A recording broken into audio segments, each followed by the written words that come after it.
আমার একটা কথা শুনেন, একটা বাপের 7টা ছেলে, দেশের মধ্যে কোনো টিউবওয়েল নাই। বাপে কয় আমার বাড়িতে একটা টিউবওয়েল আছে, এই টিউবওয়েলটাতে আপনার সবাই পানি খান, আমাকে 10টা করে পয়সা দিবেন।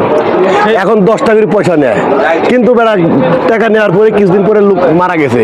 মারা যাওয়ার পরে এখন সবাই বলতেছে যে ভাই এই বুড়া তো দুদকে যাবো। কেন দুদকে যাবো? কলের পানি খাইছি, 10টা করে পয়সা নিছে। এখন বুড়া মারা যাওয়ার পরে ছোট ছেলে কয় এ ভাইরা আমার বাপ কি দুদকে যাবো?